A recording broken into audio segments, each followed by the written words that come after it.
Well, thank you very much for that. I'm afraid I'm going to be a huge disappointment now. Because my story starts in Sainsbury's, actually. I was walking through there earlier this week, as unfortunately we all have to do, if not Tesco or Asda. Other brands are available. And I heard that noise that we just can't bear in a supermarket. And that is the screeching of a toddler having a tantrum.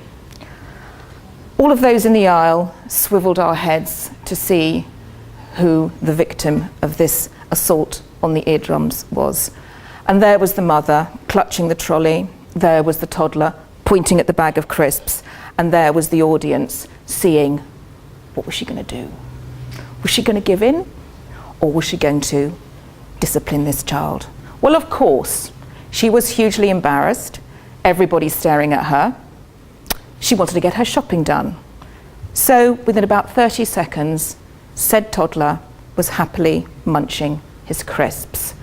The noise subsided, we continued with our shopping. It brought to mind for me when I was a mother, a young mother. I still am a mother, but my children were a lot younger.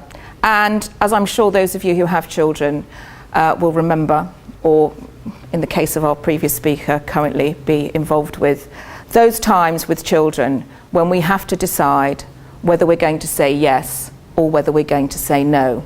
How are we going to respond to our children? The amazing thing that fascinated me from the moment my children were born was how quickly they learn how to get our attention. Right from those first few days, they scream and cry in the night. And of course, we jump to attention to meet their needs, be it food or comfort. But when do we stop jumping? When do we stop saying yes?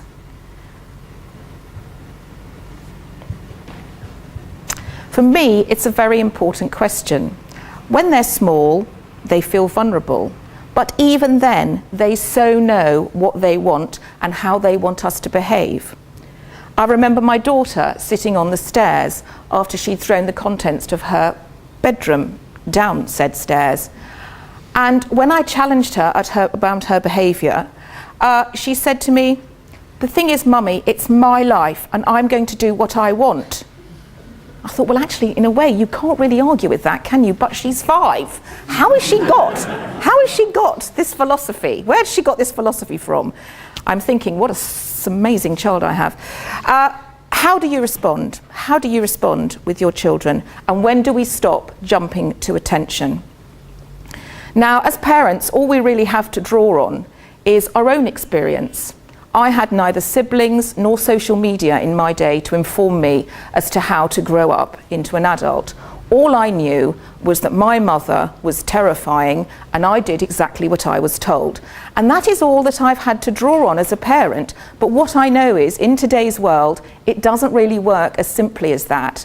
And certainly when you say to your children, "In my day, we never wore makeup to school when we were 13, it simply doesn't work because everybody else wears makeup to school when they're 13. And are you going to be the parent that makes their child stand out because they haven't got lipstick? No, you're not, because you would be defined as being somebody who was really unfair. And we don't want to be labelled like that. But do we want to be the friends of our children? In my opinion, we do not. Our children want to know where boundaries are. If we constantly say yes, then they think they have a sense of entitlement. They think that everything in their world will go their way.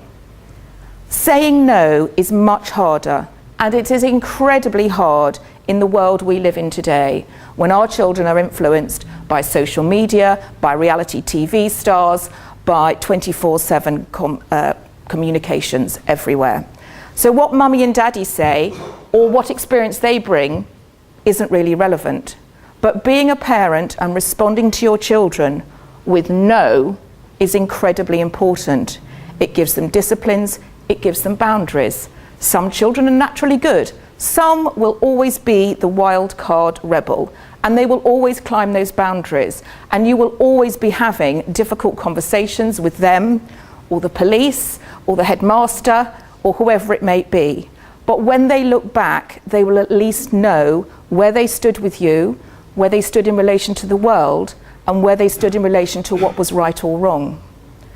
So I would say that in responding to our children, to today's world, and all the things that come in to influence how our children behave, that saying no and responding with no is far more helpful to them than saying yes. Thank you.